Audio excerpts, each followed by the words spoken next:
Hello നമസ്കാരം, എല്ലാവർക്കും സുഖം തന്നെയല്ലേ? എല്ലാവർക്കും മിയാസ് ഫുഡ് ബുക്കിലേക്ക് സ്വാഗതം. ഇന്നൊരു നേന്ത്രപ്പഴം വെച്ചിട്ടുള്ള ഒരു റെസിപ്പിയാണ്. അപ്പോൾ നേന്ത്രപ്പഴം പഴുപ്പ് കൂടിക്കഴിഞ്ഞാൽ കളയേണ്ട ആവശ്യമില്ല. ഇതുപോലെ ഒരു അടിപൊളി 4 മണി പലഹാരം ഉണ്ടാക്കി നോക്കാം. അപ്പോൾ ഇതിന് വേണ്ടിയിട്ട് ഓയിലൊന്നും ആവശ്യമില്ല. അപ്പോൾ നമുക്കിത് എങ്ങനെയാണ് ഉണ്ടാക്കാമെന്ന് നോക്കാം.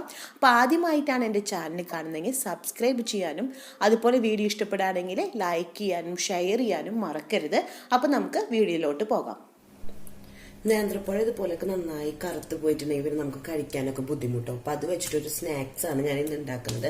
അപ്പോൾ അതിൻ്റെ ഈ 2 സൈഡൊന്ന് കട്ട് ചെയ്ത് കൊടുക്കാണ്. അതിന് ശേഷം നടുവൊന്ന് കട്ട് ചെയ്തിട്ടൊന്ന് പുഴുങ്ങാൻ വേണ്ടിയിട്ട് വെക്കുകയാണ്. ഒരു സ്റ്റീമറിൻ്റെ തട്ടിലേക്ക് മാറ്റി കൊടുക്കുകയാണ്. ഒക്കെ പഴമൊക്കെ ഞാനിവിടെ കട്ട് ചെയ്തെടുത്തിട്ടുണ്ട്. അപ്പോൾ കഴുകിയെടുത്തതിന് ശേഷമാണ് പഴം കട്ട് ചെയ്തെടുത്തിട്ടുള്ളത്. അപ്പോൾ ഒരു സ്റ്റീമറിൻ്റെ അടിയിൽ വെള്ളം ഒഴിച്ചിട്ട് അതിൻ്റെ മുകളിലത്തെ തട്ടിലാണ് ഇത് വെച്ചിട്ടുള്ളത്. ഇനി ഇതൊന്ന് മൂടി വെച്ചിട്ട് ഒരു മീഡിയം ടു ലോ ഫ്ലെയിമിൽ വെച്ചിട്ടൊന്ന് നന്നായിട്ടൊന്ന് സ്റ്റീം ചെയ്തെടുക്കാൻ പോവാണ്. 5 മിനിറ്റ് കഴിഞ്ഞിട്ടുണ്ട്. പഴമൊക്കെ കണ്ടില്ലേ, തൊലിയൊക്കെ അടർന്ന് പോന്നിട്ടുണ്ട്. പഴമൊക്കെ ആയിട്ടുണ്ട്. ഈ ഒരു ടൈമിൽ ഞാൻ സ്റ്റൗ ഓഫ് ചെയ്ത് കൊടുക്കാണ്.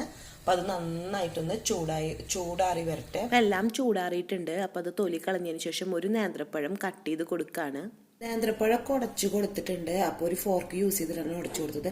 അപ്പോൾ ഇവിടുത്തെ എന്ന് വെച്ചിട്ടുണ്ടെങ്കിൽ ആ ഉള്ളിലത്തെ ഒരു കറുപ്പ് മാറ്റാണ്ട് ഉടച്ചു കൊടുത്തതും ഇത് കറുപ്പ് മാറ്റിയിട്ട് ഉടച്ചു കൊടുത്തതാണ്. അപ്പോൾ കറുപ്പ് മാറ്റി ഉടച്ചു കൊടുത്തിട്ടുണ്ടെങ്കിൽ നല്ല ഭംഗിയിൽ കിടക്കും. ഇതാകുമ്പോൾ കണ്ടില്ലേ, കറുപ്പ് കളർ ഇടയിൽ വരുമ്പോൾ ഒരു ഭംഗി കുറവ്, അത്രയേ ഉള്ളൂ, വേറെ കുഴപ്പങ്ങളൊന്നുമില്ല. അതുപോലെ ഒരു നേന്ത്രപ്പഴം ഞാൻ കുഞ്ഞിതാക്കിയിട്ടൊന്ന് കട്ട് ചെയ്തെടുത്തിട്ടുണ്ട്.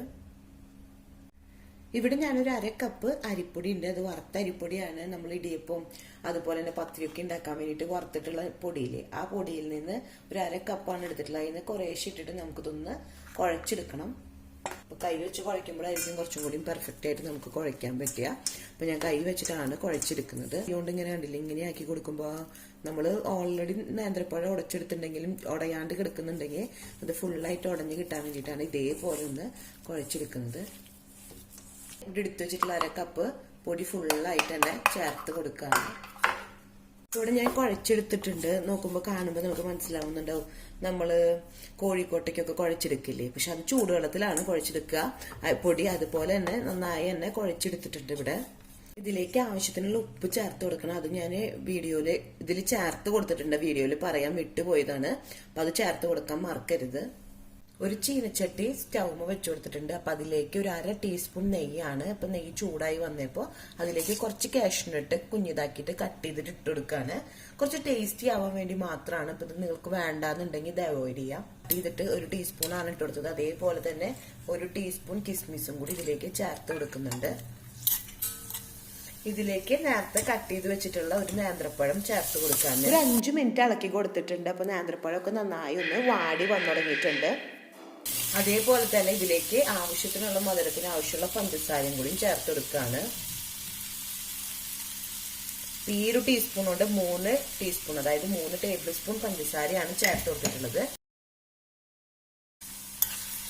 നമ്മൾ ഷുഗർ മെൽറ്റായി തുടങ്ങിയ ടൈമിൽ തേങ്ങ ഒരു 1/2 കപ്പ്, നേരത്തെ നമ്മൾ അരിപ്പൊടി വളർന്നെടുത്ത അതേ കപ്പില് ഒരു 1/2 കപ്പാണ് എടുത്തിട്ടുള്ളത്. കൂടിയും ചേർത്തിട്ട് ഒന്ന് മിക്സ് ചെയ്യാണ്.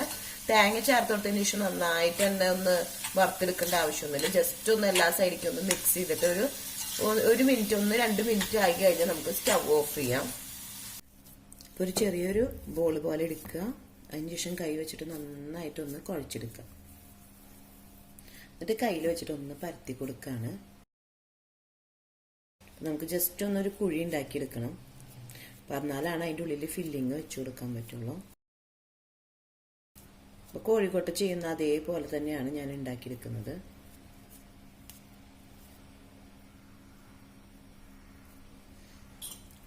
അതിലേക്ക് കുറച്ച് ഫില്ലിങ് വെച്ചു കൊടുക്കുക. നമ്മൾ ഉണ്ടാക്കിയെടുക്കുന്നതിൻ്റെ വലിപ്പം അനുസരിച്ച് നമ്മൾ വെക്കുന്ന ഫില്ലിങ്ങിൻ്റെ അളവ് വ്യത്യാസം വരും. അതിനുശേഷം നമുക്കിതൊന്ന് അടച്ചു കൊടുക്കണം.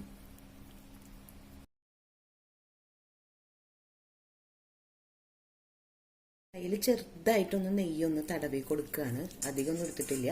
അതിന് ശേഷമാണ് ഇതൊന്ന് റോൾ ചെയ്തെടുക്കുന്നത്. അപ്പോൾ കറക്റ്റായിട്ട് തന്നെ റോൾ ചെയ്ത് കിട്ടാൻ വേണ്ടിയിട്ടാണ്. അപ്പോൾ പുറമേയുള്ള ഭാഗമൊക്കെ നല്ല സോഫ്റ്റായിട്ട് നല്ല ഭംഗിയിൽ തന്നെ നമുക്ക് റോൾ ചെയ്ത് കിട്ടും. റോളാക്കി എടുത്തിട്ടുണ്ട്. നമുക്കതൊരു പ്ലേറ്റിലേക്ക് മാറ്റി കൊടുക്കാം. ഇതേപോലെ തന്നെ എല്ലാതും ഉണ്ടാക്കിയെടുക്കാം. തന്നെ ഞാൻ ഇതുപോലത്തെ ഒരു മോൾഡ് യൂസ് ചെയ്തിട്ട് ഉണ്ടാക്കുന്നുണ്ട്. അപ്പോൾ കുറച്ച് നെയ്യൊന്ന് എല്ലാ സൈഡിലേക്കൊന്ന് ആദ്യം തന്നെ ഒന്ന് തടവി കൊടുക്കുകയാണ് ഈ മോൾഡിൽ. അതിനുശേഷം കുഞ്ഞൊരു പോർഷൻ എടുത്തിട്ട് നമ്മൾ നേരത്തെ ചെയ്ത പോലെ തന്നെ ഇതിലേക്ക് വെച്ച് കൊടുക്കുകയാണ്. അതിനുശേഷം ഇതിൽ വെച്ചിട്ടാണ് ഒന്ന് പ്രസ് ചെയ്ത് കൊടുക്കുന്നത്. ഇതിലേക്ക് കുറച്ച് ഫില്ലിങ് വെച്ച് കൊടുക്കണം. അപ്പോൾ ഇതിൽ നന്നായി ഫില്ലിംഗ് ഒന്നും വെച്ചെടുക്കാൻ പറ്റില്ല. അതിനുശേഷം ഒന്ന് പ്രസ് ചെയ്ത് കൊടുത്തതിന് ശേഷം രണ്ട് സൈഡും കൂടിയിട്ടൊന്ന് കൈ വെച്ചിട്ടൊന്ന് അമർത്തി കൊടുക്കുകയാണ്. അതേപോലെ തന്നെ അമർത്തി കൊടുക്കുമ്പോൾ ബാക്കിൽ ഇങ്ങനെ ചെറുതായി അകന്ന് വന്നിട്ടുണ്ടാവും. അപ്പോൾ അതൊന്ന് കൈ വെച്ചിട്ടൊന്ന് ജസ്റ്റ് ഒന്ന് ഷേപ്പ് ചെയ്ത് കൊടുത്തിട്ട് ഇവിടെ എക്സ്ട്രാ നിൽക്കുന്നതൊന്ന് കട്ട് ചെയ്ത് കളയാണ്. അതിനുശേഷം നമുക്കതൊന്ന് തുറന്നെടുക്കാം. അപ്പോൾ നമ്മുടെ ഈ ഒരു ഷേപ്പിലും കിട്ടിയിട്ടുണ്ട്. നമുക്കത് കയ്യിലേക്ക് എടുത്തതിന് ശേഷം അതൊന്ന് ജസ്റ്റ് ഒന്ന് എവിടെയെങ്കിലുമൊക്കെ പൊട്ടിയിട്ടുണ്ടെങ്കിൽ അതൊന്ന് റെഡിയാക്കിയിട്ട് നമുക്ക് പ്ലേറ്റിലേക്ക് മാറ്റി വെക്കാം. ഈ ഒരു സൈസിലുള്ള 12 എണ്ണമാണ് കിട്ടിയിട്ടുള്ളത്. അപ്പോൾ 9 ബോൾസും പിന്നെ 3 വേറൊരു ഷേപ്പിലും ഉണ്ടാക്കി. നമ്മുടെ ഏതെങ്കിലും മോൾഡ് ഉണ്ടെന്നുണ്ടെങ്കിൽ ഇതേപോലെ തന്നെ നമുക്ക് ഏത് ഷേപ്പിൽ വേണമെങ്കിലും ഉണ്ടാക്കിയെടുക്കാൻ പറ്റും. ഭാവിയിൽ ഒന്ന് സ്റ്റീം ചെയ്തെടുക്കണം. അപ്പം അതിന് വേണ്ടിയിട്ട് ഞാനൊരു സ്റ്റീമർ എടുത്തിട്ടുണ്ട്. അപ്പം അടിയിലെ ഈ ഒരു ലെവലിൽ വെള്ളം ഒഴിച്ചു കൊടുത്തിട്ടുണ്ട്. അതിന്റെ മുകളിൽ തട്ട് വെച്ചിട്ടുണ്ട്. ഇതിന്റെ മുകളിലേക്ക് നമ്മൾ ഉണ്ടാക്കിയെടുത്തിട്ടുള്ള ഓരോ ബോൾസ് ആയിട്ട് വെച്ചു കൊടുക്കാം.